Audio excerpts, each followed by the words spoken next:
압구정 박스녀 논란입니다. 자, 사방 가족께서 제보해 주신 영상인데요. 일단 만나보시죠. 자, 길에 서 있는 저 여성 커다란 박스를 뒤집어 쓰고 있습니다. 자, 앞에 선 남성이 구멍 안으로 손을 집어 넣습니다. 화들짝 놀라는 남성. 어머나 이거 뭐야 이거. 자, 이번에는 또 다른 남성한테 넣어보세요 합니다. 이 행인들 일단 관심은 집중이 되고 있어요. 도대체 뭘 만지라고 넣어보라는 걸까요? 자, 그런데 저 박스 안에 저 여성은 아무것도 입지 않았습니다. 자, 이게 서울 압구정 한복판에서 벌어진 일인데 이게 혹시나 뭐 행위예술이었다고 해도 저는 이거는 좀 아니다라고 하려고 했는데 알고 봤더니 그것도 아니에요. 그러니까 지금 저 여성이 박스를 뒤집어 쓰고 있는데 저 박스 안에는 아무것도 걸치지 않은 상태입니다. 그러니까 외견적으로는 뭐 신체 내부가 보이진 않는데 지금 보시는 것처럼 손 집어넣어봐요 뭐 이러면서 행인들한테 얘기하고 행인들이 깜짝 놀라는 모습도 보여주는데 저게 상자 인쇄 QR 코드가 인쇄돼 있어서 홍보 목적이 아닌가라고 지금 이렇게 일단은 추측을 하고 있는데 이 여성이 2년 전부터 뭐 성인물 배우하고 모델로 활동하면서 한 인터뷰에서 이런 얘기를 한 적이 있습니다. 남자가 벗은 건 문제였고 여자가 벗은 범죄로 치부하는 현실을 비틀고 싶었다. 남자가 벗어도 처벌됩니다. 뭐 남자가 벗으면 처벌이 안 되는 건 맞아요. 절대 아니고요. 그리고 지금 저 행동이 우리가 보통 공연음란죄 하면은 공공의 장소에서 성행위가 좀 연상되는 그런 행동을 하는 경우라고 보통 인식을 하고 있는데 그게 아니어도 충분히 음란한 행위에 해당할 수 있기 때문에 저 여성은 공연음란죄로 충분히 처벌될 수 있는 상황이 아닌가 싶습니다. 일단 뭐 여러 영상을 봤더니 남성들한테만 넣어보세요가 아니라 여성들한테도 이렇게 권하긴 하던데 방금 백 변호사님 말씀 들은 것처럼 그렇습니다. 경찰이 나섰는데도 팬미팅 이렇게 잡아봤어요. 뭐 지난주에 저희가 뭐 논란이 있었다 이러면서 좀 다뤄봤던 내용이기도 한데 제 개인적으로는 이게 좀 도가 너무 지나치다 이런 생각이에요.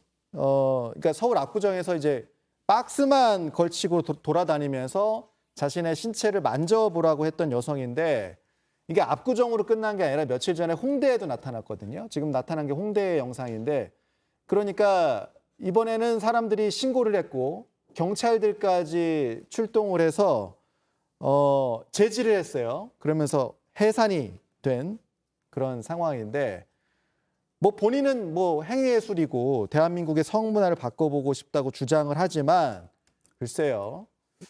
많은 분들이 동의할 수 있을까 이런 생각이 들고 결국 경찰이 공연 음란 혐의로 조사에 나선 상태입니다.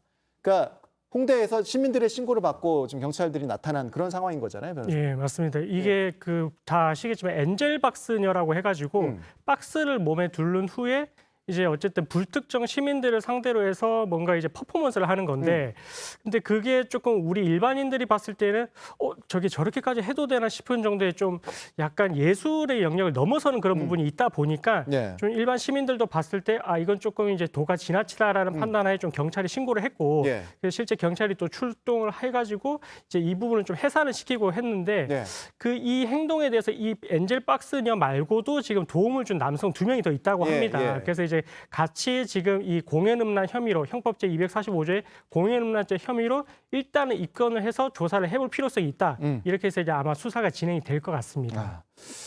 자, 그러니까 이제 경찰이 공연음란 혐의가 있는 것인지 본격적으로 들여다볼 테고 뭐 불러서 조사도 할 수 있고 그렇게 되겠죠. 경찰 수사가 예정이 돼 있는 와중인데 신 변호사님 그런데 이런 논란 와중에 본인이 또 하나 이벤트를 하겠다고 소셜미디어에 올렸어요.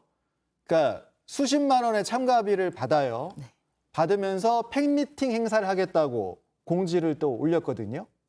그렇습니다. 이 참가비 가격이 무려 65만 원입니다. 65만 원. 네, 선착순 30명까지만 받겠다라고 이제 공지를 올렸는데 곱하기 하면 한 2천만 원 됩니다. 네네. 그런데 이걸 뭐 진행을 누가 하면 어떻게 한다라고 하는데 어떤 방식으로 한다라고 하는데 이게 굉장히 논란이 큰 게 본인은 처음에 뭐 사회적인 시선이라든지 뭐 여성의 신체에 대해서 뭐 상의를 노출하는 것에 대해서 왜 그렇게 터부시하느냐 자기는 모든 사람들이 자유롭게 그런 면에 대해서 좀 더 뭐 행위 예술 측면에서 이런 걸 바라봐줬으면 좋겠다라고 해놓고 자신의 이제 이익을 위해서 이렇게 팬미팅을 한다라는 명목의 고액 특히 65만 원이라는 거는 사실 어떤 공연에서도 이렇게 고액은 사실 공연비로 받는 경우가 없거든요. 예. 그런데 이 부분에 대해서는 사회적인 논란을 굉장히 지금 파장이 큰 사건을 좀 만든 것이죠. 그러니까 경찰 조사 중에 또 이벤트를 하겠다고 하는 거 보면 글쎄요. 어떤 생각을 하는 것인가. 그 경찰이 공연 음란 혐의를 적용하는 네. 것이 과연 어떻게 적용이 될 것인가 이 부분을 두 분께 좀 여쭤보고 싶었어요. 그러니까 뭐 여러 의견이 있을 수 있겠지만 길거리에 뭐 성인들만 다니는 것도 아니고 남녀노소 다 다니는 거리인데 네. 거기에서 불특정 다수를 대상으로 어떤 행위를 한단 말이죠. 자, 공연 음란 혐의 적용 어떻습니까? 두 변호사님 보시기에 적용이 됩니까? 안 됩니까? 저는 사실은 조금 애매할 것 같습니다. 왜냐하면, 애매하다? 예. 왜요? 공연이 음란한 행위를 했을 때를 이제 처벌하고 있는데 예. 일단 공연성은 인정이 됩니다. 여러 사람이 있는 불특정 다수의 거리니까. 근데 이제 음란 행위에 해당되느냐? 지금 엔젤박스를 통해서 이제 몸을 가린 상태이기 때문에 예. 사실 보통 우리 판례에서는 이제 몸이 노출이 되는 경우를 대상으로 했었거든요. 예. 근데 이 경우에는 몸이 감싸져 있는 상태이기 때문에 좀 음란 행위로 보기는 좀 힘들 것 같고 예. 다만 이제 경범죄처벌법 위반에 이 신체를 노출해서 불쾌감을 주는 행위 이쪽으로 이제 연루를 해야 되는 게 아닌가 좀 이렇게 생각이 됩니다. 신 변호사님 어떠세요? 그런데 이게 지금 말씀하신 것처럼 대법원 판례는 예. 신체 노출 정도에 따라서 예. 판단을 한 것은 맞습니다. 예, 근데 좀 제지가 필요하지 않습니까? 그렇습니다. 지금 길거리인데? 근데 신체 노출 정도인데 그 전에는 이제 음란 행위라고 해서 반드시 뭐 성행위를 뭐 연상시킬 필요는 없다라고 판시를 하면서 노출 행위에 따라서만 이 공연 음란죄를 적용했는데 예. 이거는 이 행위 자체가 이 굉장히 불쾌감을 넘어서 사실은 그 말씀하신 것처럼 미성년자라든지 교육적인 측면 그리고 도로가 자기 사유치가 아니지 않습니까? 뭐 길거리 어른들만 다니는 게 아니죠. 네, 그렇잖아요. 그러니까 도로에서 저런 식으로 행위를 한다는 자체로 인해서 굉장히 사회 질서 유지 측면에서는 불쾌감을 넘어선 정도의 혐오감을 유발할 수가 있는 부분 때문에 이 공연 음란죄 적용에 대해서 기존과는 다른 어떤 판단이 나올 수 있지 않을까 하는 생각도 좀 들어봅니다. 경찰이 좀 조사를 한다고 했으니까 이 부분도 좀 지켜보도록 하겠습니다.